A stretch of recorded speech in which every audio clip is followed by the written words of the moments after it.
primeiro vídeo do canal não poderia ser outro. Como eu vou falar também sobre testemunhos de vida, o primeiro vídeo tinha que ser sobre o testemunho da minha vida, né? E um deles, uma das minhas grandes experiências com Deus, foi quando eu me tornei mãe. Aos 17 anos eu engravidei. E a gente imagina a gravidez, né? Algo tranquilo, saudável, majestoso, né? E a minha foi todo o inverso. Logo assim que eu descobri que estava grávida, eu tive um grande sangramento, grande mesmo. E meu esposo, minha prima me socorreu. E o vizinho, e o vizinho me socorreram. E quando chegou na emergência, a médica que me atendeu foi bem seca. Disse logo assim, olha, pela quantidade de sangue que você perdeu, não estou conseguindo escutar batimento cardíaco, o colo, tudo indica que você sofreu um aborto. Mas como não fez nenhum exame, nenhum ultrassom, eu não posso fazer os outros procedimentos. E como a máquina de lá estava quebrada, ela pediu para procurar uma clínica particular, que também todas estavam fechadas. Aí ela fez assim, você repouse o domingo, que isso foi num sábado, você repouse o domingo, na segunda-feira você faz a ultrassom e volta. Está certo. Na segunda-feira que a gente foi fazer a ultrassom, eu, meu esposo e meu pai, eu fui bem apreensiva, muito apreensiva. E logo assim que chamaram meu nome para ser atendida, Fábio e Painho levantou na pressa. Eu, não, nenhum dos dois vai entrar comigo.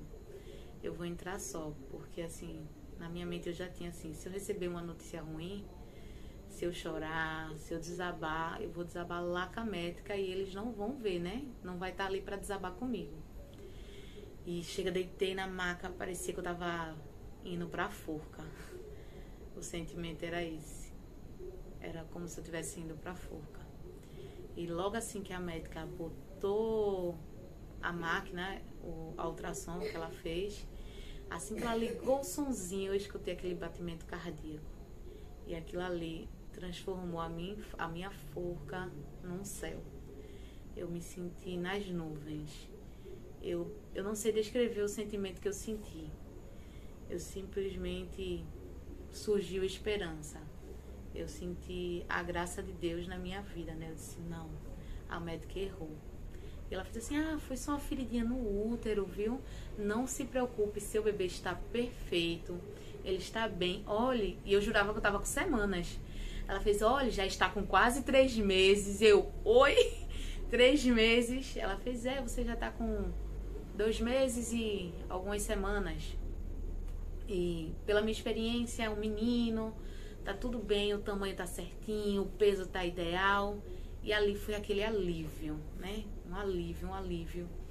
E quando saiu os dois lá branco me esperando, disse, gente, tá tudo bem? E é um menino. A médica me deu 99% de chance, né? Mas eu já fui decretando, é um menino.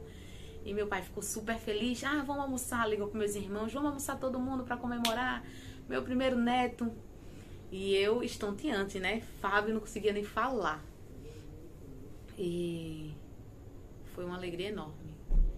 E logo em seguida, eu acho que uma semana após, uma semana, 15 dias mais ou menos, eu comecei a sentir fortes dores de cabeça. E era uma dor insuportável, uma dor que eu não conseguia, nem a claridade incomodava, zoada incomodava, tudo incomodava. Era uma dor que eu chegava a vomitar. Então vamos socorrer. Quando chegava lá, cefaleia na gravidez. E assim foi por 7 dias. Eu era socorrida de manhã e de noite, Tome remédio na veia, volta pra casa. Remédio na veia, volta pra casa. Um belo dia, as dores passou, sumiu. Eu disse, graças a Deus, né? Agora começou a fase boa da gravidez. E mais uma vez, outro problema surgiu. Eu comecei a sentir os olhos arder. Meu olho ardia. Minha mãe tem uma óptica. Eu disse, ela deve saber algum colíriozinho para lubrificar, né? Possa ser que eu esteja com a retina resseca, deve ser da gravidez, alguma coisa. Aí ela passou, ela disse, tá, compra esse colíriozinho, é bonzinho que só é lubrificante. Comprei, nada de melhorar. Logo depois eu comecei a enxergar duplo. Eu via 2 televisões, 2 maridos, 2 sabonetes, 2 tudo. Era duplo mesmo. eu sempre acertava o errado.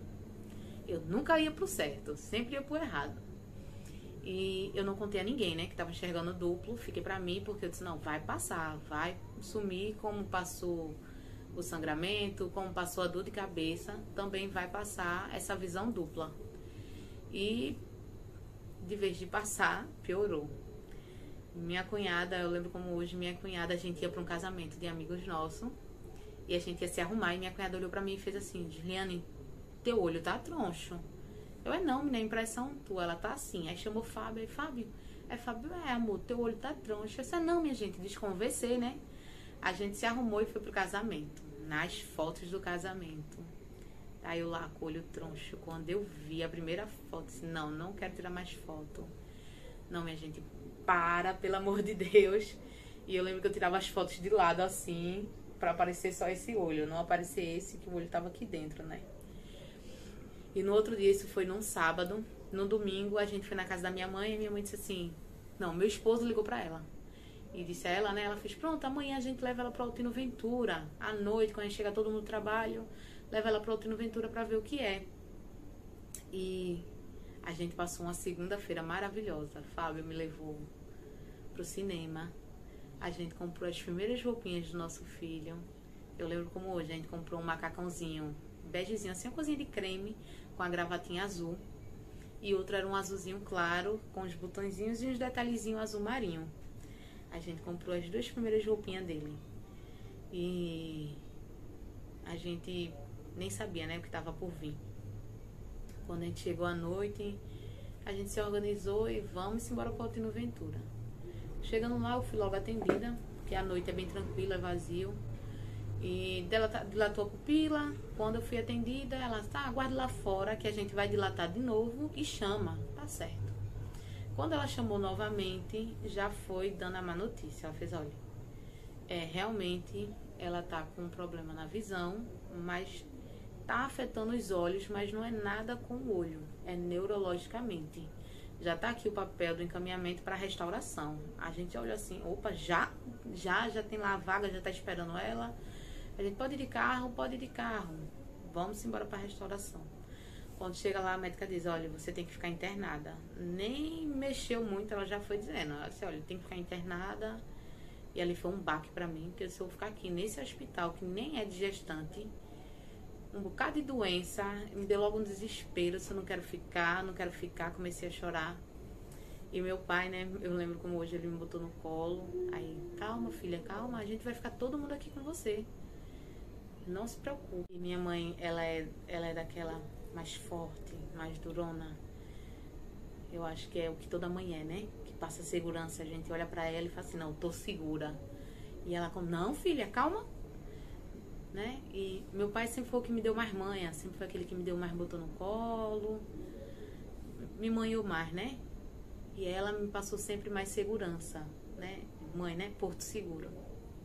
E meu esposo olhou pra mim e fez, não, amor, a gente vai ficar aqui, a gente tá junto. Né? Meu companheiro de todas as horas. E a gente ficou internado na restauração. E aquela noite foi a primeira noite, uma das primeiras noites mais difíceis. Depois de 7 anos, né? Depois de 7 anos. Ainda dói lembrar.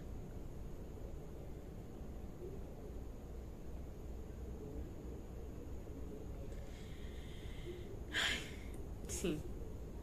Aí a gente ficou internada, a médica me explicou que eu tinha que ficar internada porque eu precisava fazer alguns exames e por conta de vaga, que se eu fosse para casa ia ser mais demorado e eu lá internada eu ia ter mais preferência, tudinho.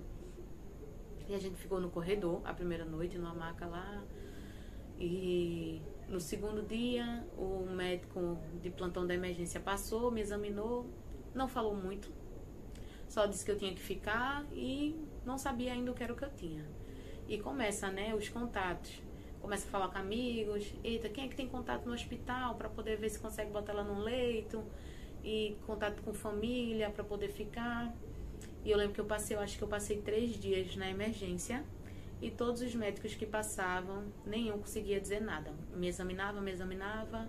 Tá certo, a gente vai pedir exame. A gente vai pedir exame. Eu não tomava medicação nenhuma, não melhorava o olho, continuava vendo duplo e não tinha muito o que dizer. Aí uma amiga nossa conseguiu, porque Deus enviou muitos amigos, muitos anjos nessa fase. E uma delas foi Ana, né? Ela conseguiu com contato que me colocasse no andar, me tirasse da emergência, do corredor, porque chegava muita coisa, tuberculose, acidente, tiro, fratura, chegava de tudo na restauração. Aí eu lembro que eu fui pro 6º andar, fiquei lá, me botou, né? E eu fui designada para 2 médicos. A primeira foi a doutora Aline e o doutor Eduardo Aquino, que o meu médico é ele. O outro era o residente, que sempre trocava, né? E também foi um médico que Deus mandou, porque assim, ele tinha muita paciência em me explicar, ele tinha muita paciência de me passar o caso, ele não me passava de todo jeito e nem me deixava sem resposta. E logo assim que eu subi, que fez alguns exames, que fiz ressonância, fui diagnosticada com trombose cerebral. E veio o choque, né? Todo mundo ficou arrasado. Assim, trombose. Então, assim, se você for pesquisar o que é trombose, é um coágulo na veia que pode romper. E na cabeça, todo mundo sabe que se romper, ou morre, ou tem um AVC, sempre tem uma sequela muito forte, né? Eu comecei a fazer o tratamento para trombose, isso grávida, fazer um tratamento que afina o sangue. Então eu lembro que ele me dizia assim, olha, só levante para ir no banheiro, e se for extremamente necessário. Então assim, eu tinha que ficar o máximo de repouso, o máximo de repouso no hospital. E chegou a enfermeira, aí chegou a enfermeira não, a neurologista-chefe, que era uma senhora, e quando ela viu os meus exames, ela fez, não é trombose. Passe outro exame com contraste e veja o que é. Suspenda o tratamento da Clexane, não é trombose. Aí vamos fazer mais exames.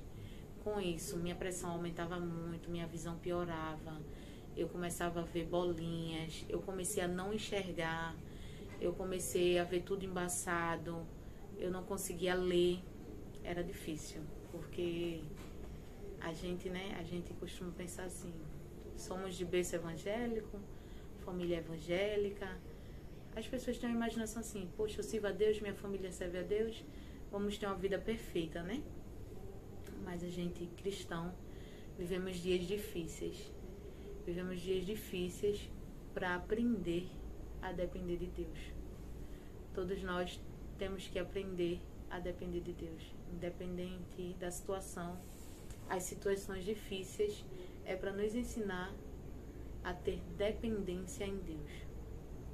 E ali foi um dos momentos que eu vou dizer a você, hoje minha fé é pequena comparada a quando eu passei essa fase.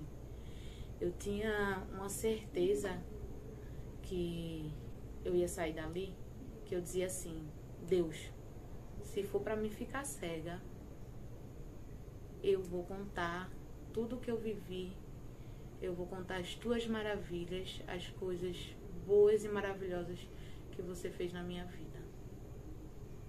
E como eu tive hemorragia em um olho, eu costumava dizer que eu ia ficar cega de um olho só. Então eu dizia assim, eu vou fazer coisinha do pirata rosa e vou nas igrejas falar do teu amor e da tua fidelidade, da tua graça e da tua misericórdia nas nossas vidas, na minha vida. E uma das coisas que eu tinha mais certeza é que eu teria meu filho. Eu lembro que para mim tomar uma medicação, a gente foi para um obstetra no IMIP. E o médico mandou, pediu um parecer dela se eu podia tomar aquela medicação. Que a medicação era classificada em C. Classificação A é que não é prejudicial ao bebê.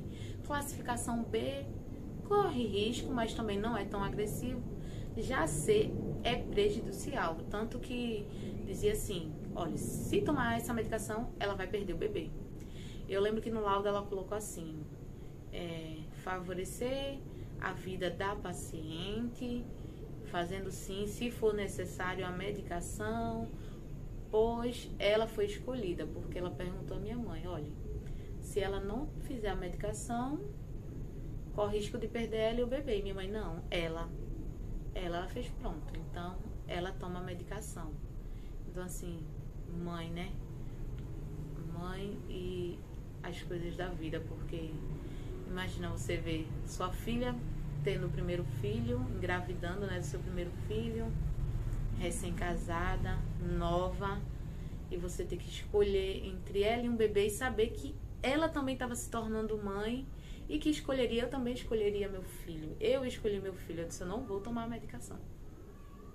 E ela teve que fazer essa escolha difícil, e que na verdade não é difícil para uma mãe, porque a gente sempre escolhe o filho. Não é difícil a gente escolher o filho, mas ela me escolheu. E eu lembro que quando eu cheguei no hospital, que o médico disse, a médica liberou, a mãe autorizou, e eu disse, eu não tomo. Vocês não podem me obrigar, é comprimido, eu não vou tomar. E Deus deu uma sabedoria àquele médico, que ele olhou pra mim e falou assim, Gisliane, ele sabia que a gente era evangélica, ele me via com a Bíblia, ele fez assim, olha, você não acredita em Deus? Eu disse, acredito. Ele fez pronto. Seu bebê já passou de uma certa fase, já está todo formadinho, você já está com quase 5 meses, então vamos crer que o remédio não vai fazer mal a ele. Então toda vez que você sentir alguma coisa ou não sentir ele mexer, passar mal, eu levo você para você fazer uma ultrassom e ver que está tudo bem com o seu bebê. E aquilo ali, um médico, que a gente sabe que médico, não todos, né? Não estou generalizando, mas é mais racional, é mais a ciência. Ele diz assim, você crê em Deus? Eu entendi ali que não foi ele falando comigo, foi Deus dizendo assim, eu tô contigo, você não crê em mim? Confie. E ali me deu uma tranquilidade. Eu comecei a tomar aquela medicação com confiança que eu ia ficar boa e com a certeza que não ia prejudicar Pedro. Eu tinha a certeza ali que eu disse, não, eu posso tomar ele, o vidro todo, e Deus não vai permitir nada com Pedro. E só que eu fazia a medicação, tirava líquido da coluna, fazia punção lombar, porque era assim que amenizava a pressão, né? A pressão intracraniana, que é o nosso líquido que percorre pela coluna e vai para a cabeça, e ele faz esse ciclo. Então, basicamente, eu produzo esse líquido a mais que todo mundo, principalmente quando eu tinha alteração emocional, se eu ficava muito feliz, se eu me aborrecesse, se eu me estressasse. Então, essa pressão tem como medir a pressão desse líquido. E eu lembro de uma vez que eu tirei o líquido da coluna, que foi uma vez que um amigo da minha mãe foi me ver, e eu tava dormindo na cadeira da acompanhante. Eu já não aguentava mais ficar na maca, e sentei na cadeira da acompanhante, e ele chegou pra me visitar. Ele é do SAMU. E eu lembro que eu escutei a voz dele, não tem aquela voz, aquela pessoa que tem aquela voz específica que você ouvir, você conhece? Era ele. E eu sentada ali naquela cadeira, eu escutei a voz dele, Giliane, tranquila. Aí eu, oi Alexandre, ele, tudo bom? Como é que você tá? Estou bem. E a cadeira de frente para a janela, e ele sentou ao meu lado. Mas quando eu abri os olhos, eu não enxerguei nada, era tudo preto. E eu não quis dizer, porque eu tinha na cabeça assim, se eu disser, eu vou me botar para uma mesa de cirurgia urgente, e aí realmente eu vou perder meu filho, não vai ter como salvar ele, né? Então, certas coisas que eu sentia, eu tentava esconder para que não chegasse a esse ponto. E ele conversou um pouquinho comigo, e ele fez assim, ô Gisliane, você tá me vendo? Aí foi quando eu percebi que ele percebeu que eu não tava enxergando nada, né? E logo ele correu, foi chamar médico, foi chamar todo mundo, aí tira líquido da coluna. E quem tava comigo foi uma grande amiga. Eu posso dizer que nesse momento que eu passei, eu aprendi que a gente tem poucos amigos. Eu até me tornei um pouco chata para amizade, porque assim, eu era uma pessoa tão cheia de amigas antes de passar por esse momento, tão cheia de amigas, tinha tanto contato com tantas pessoas, e foram pouquíssimas as que estavam presentes e as que estavam lá. E essa foi a que tirava o dia de folga para cuidar de mim. Ela foi a grande amiga. Tirando minha mãe, minha família, né? Falando assim, de laço sem ser sanguíneo, ela foi a grande amiga. Então a Bíblia não erra quando fala ali em Provérbios 18:24. Há amigos mais chegado que irmãos. Essa é a definição da amizade dela. Ela trabalhava no salão, na época, no salão de beleza, e a folga dela era domingo e segunda. E ela não ia no domingo porque Fábio trabalhava, e sábado e domingo eram os dias que ele ficava comigo no hospital. Então toda segunda ela estava lá comigo. Ela ia, fazia minha sobrancelha, fazia penteado no meu cabelo, me maquiava, sempre me botava pra cima.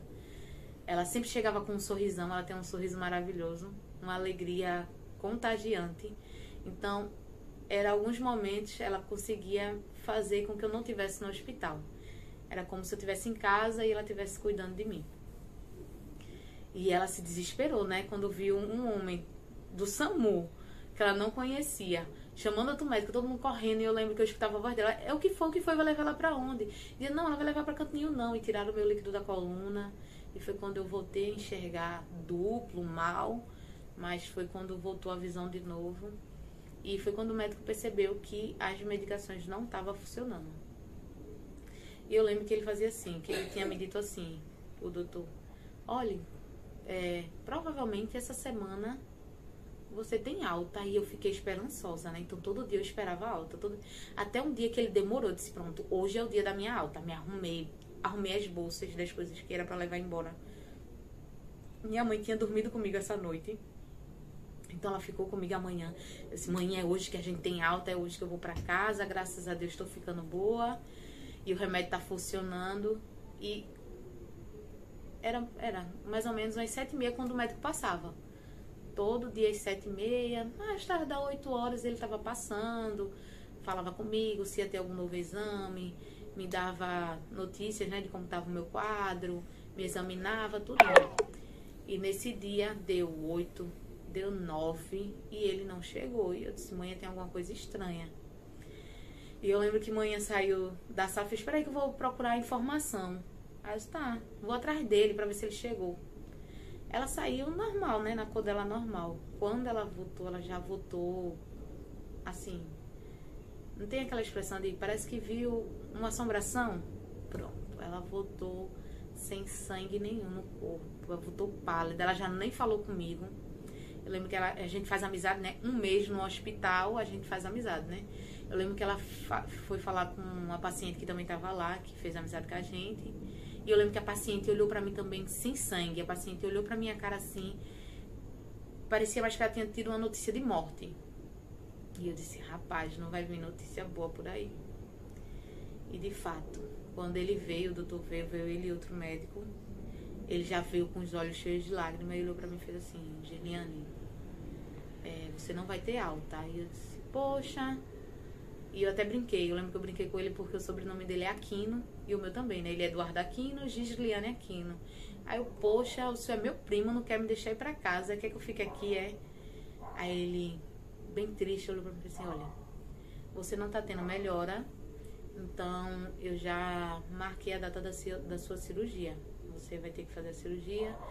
E ele disse, eu já encomendei a válvula que vem de fora. E assim que ela chegar, a gente faz sua cirurgia, porque você não tá tendo melhora. Eu lembro que ele falou mais coisas, mas eu não consegui entender, porque ali foi, assim, um choque. É como se aquela sensação, né? Deus me abandonou.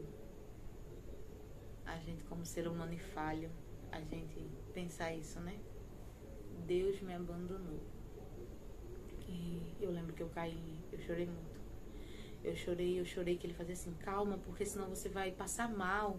Calma, senão você vai perder seu bebê, Geliane. Se acalme por Pedro. Eu lembro que ele tentava me acalmar e eu lembro dele chorar também. E minha mãe, eu não ouvia nem a voz dela. Eu não conseguia nem ouvir a voz dela. Eu lembro que eu virei de costas e chorei até adormecer. E quando na Bíblia fala assim, né? Em Isaías 49:15. Tem um versículo, né? Esse versículo fala que haverá mãe que possa esquecer seu bebê que ainda mama e não ter compaixão do filho que gerou.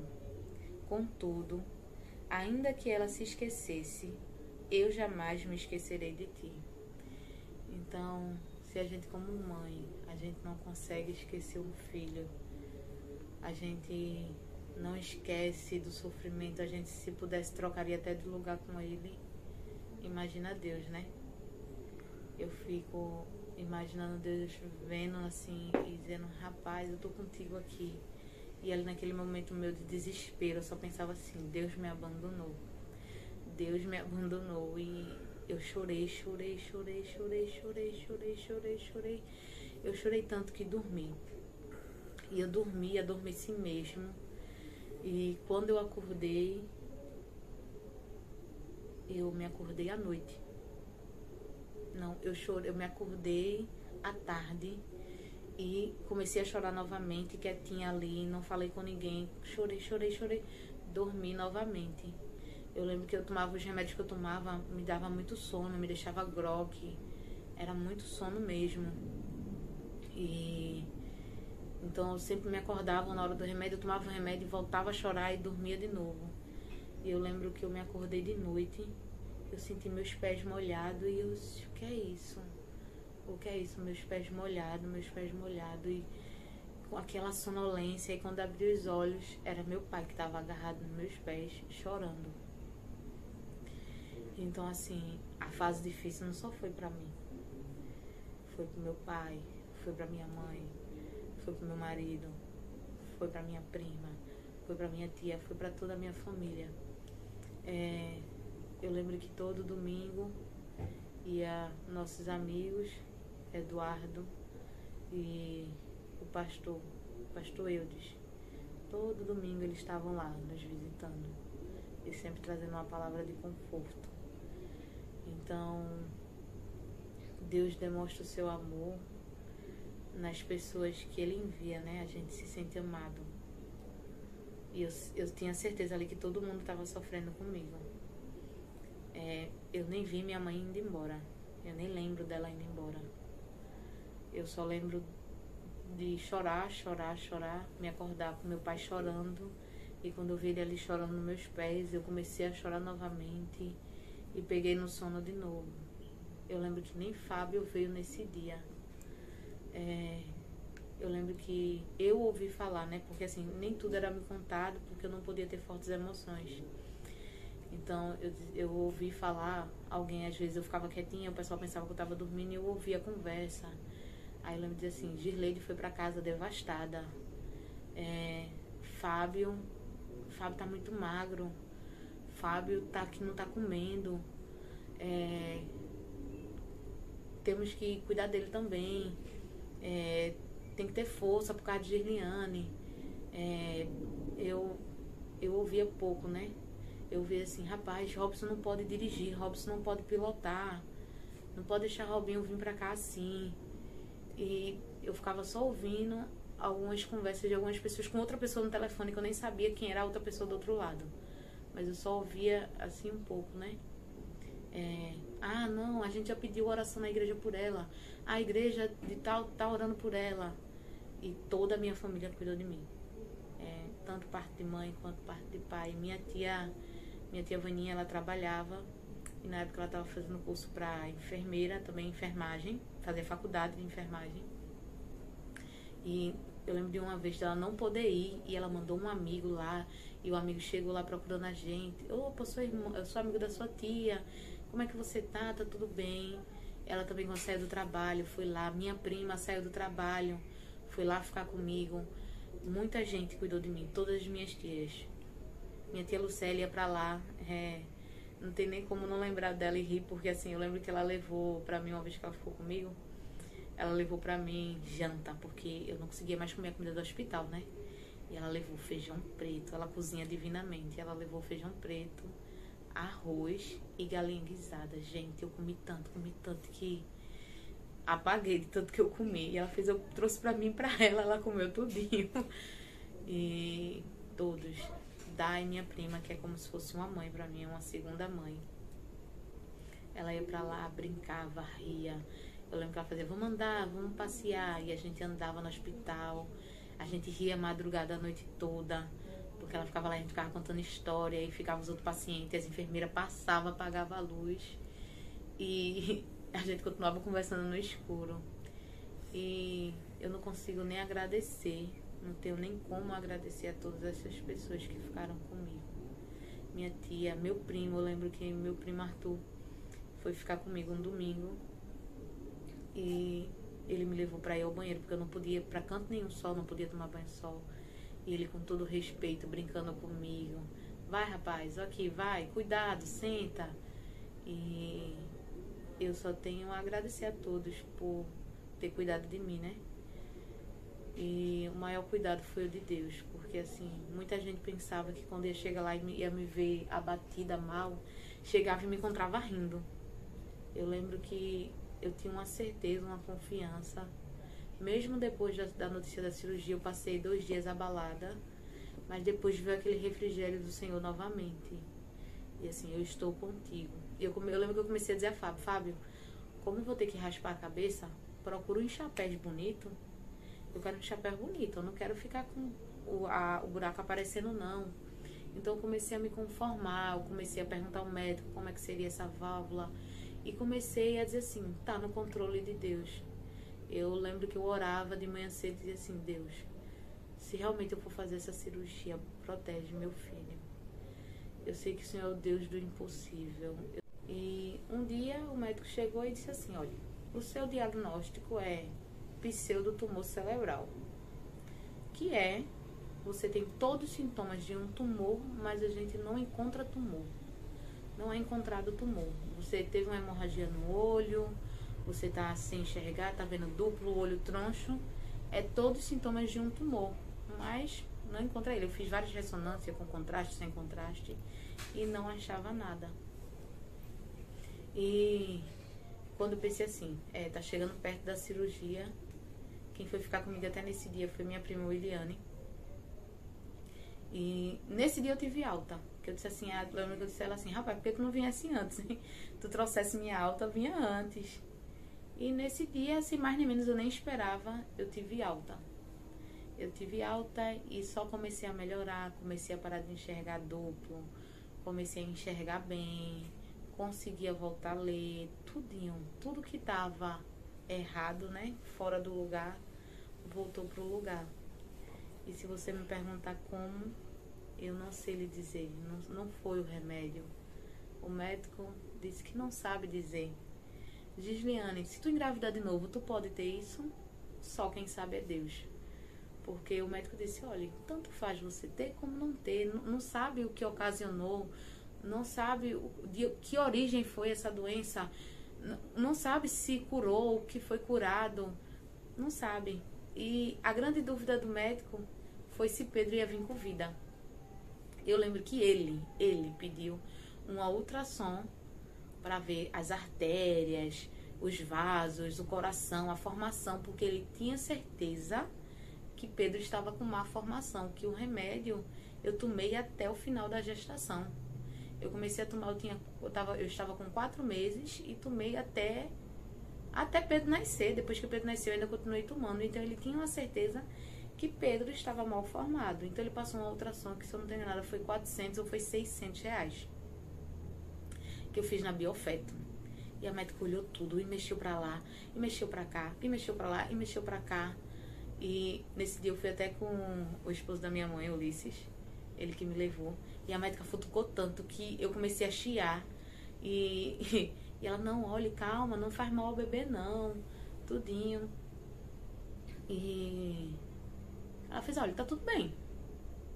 Mas o médico ainda assim não acreditava que estava tudo bem. E muitas pessoas dizem assim, o milagre é você. Não, Gisliane, você é o milagre. E eu costumo dizer que Deus não faz nada pela metade. Deus faz sua obra completa. E até hoje eu tenho sequelas, eu ainda tenho o aumento da pressão intracraniana, Eu ainda sou diagnosticada com pseudotumor. Eu ainda não enxergo bem. Não que eu enxergue mal como antes, mas sim, fiquei com uma percazinha de visão. Se eu ficar nervosa, me alterar, eu tenho forte dor de cabeça, a pressão aumenta. Então, Gisliane, então esse testemunho, esse milagre é sobre quem? Esse testemunho, esse milagre é sobre Pedro. Pedro Emanuel. Esse é o nome do milagre. Pedro Emanuel. Ele foi o maior e melhor milagre que Deus fez na minha vida.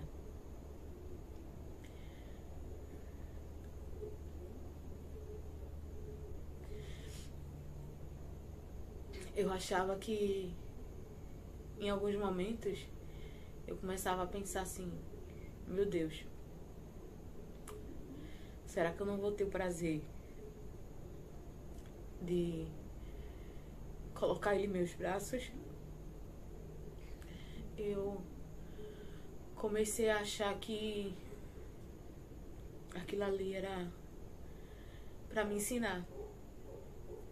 Porque eu fui uma jovem um pouquinho rebelde, um pouquinho adiantada. Me precipitei um pouco. Fui um pouco precoce, né?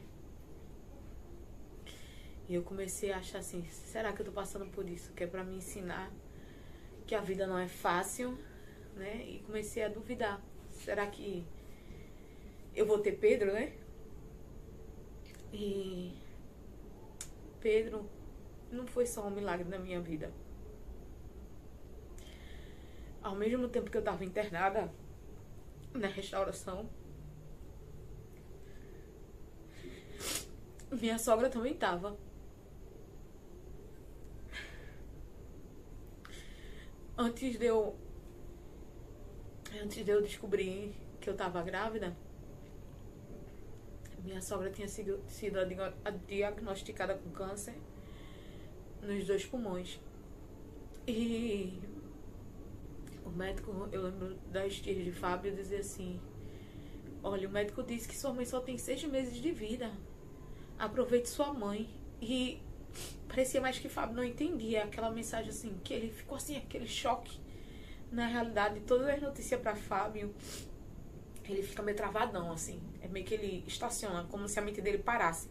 É como se assim: vou apagar que não existe, né? Vamos fingir que não existe. E ele travava. E eu lembro de eu estar internada no hospital grávida e ela me ligar. Disse assim: olha, vai ficar tudo bem. Então, assim, como é que uma pessoa com câncer tinha sido diagnosticada com 6 meses de vida, podia ligar para outra pessoa e dizer assim: você vai ficar bem, e passar força e ânimo, né? Ela estando internada também no IMIP. E eu consigo dizer que é o amor. Porque vó ama 2 vezes, né? Minha mãe diz isso, que ela não consegue descrever o amor que sente por Pedro. Então, ela já tinha um amor por Pedro, mesmo sem conhecê-lo. E foi esse amor que deu a ela mais 3 anos de vida. Esses 6 meses virou 3 anos. Ela acompanhou Pedro até 3 anos de vida. Aproveitou muito, foi muito presente. Pedro hoje tem 7 anos. E ele lembra dela como se tivesse visto ela ontem. Até no jeito dele falar, algumas manias, parece mais que ele conviveu com ela até agora, porque ele tem muita mania dela, muito jeito dela. E Gisliane, esse testemunho é sobre o que também? É sobre mãe. É sobre ser mãe, é sobre o amor de mãe. É sobre o amor de Deus, é sobre a fidelidade e a graça e a misericórdia dele sobre as nossas vidas. Porque ele, quando nos torna mãe, ele está dando graça a outro ser humano. Ele está demonstrando o amor e o cuidado dele a um ser. Porque a gente cuida, a gente dá vida pelos nossos filhos. E é um pouco da demonstração do amor de Deus com a gente. Minha mãe é uma demonstração do amor de Deus comigo. Dona Solange foi a demonstração de amor do amor de Deus com Fábio, Carol e com meu Pedro. Muito com Pedro. Muito, muito com Pedro. E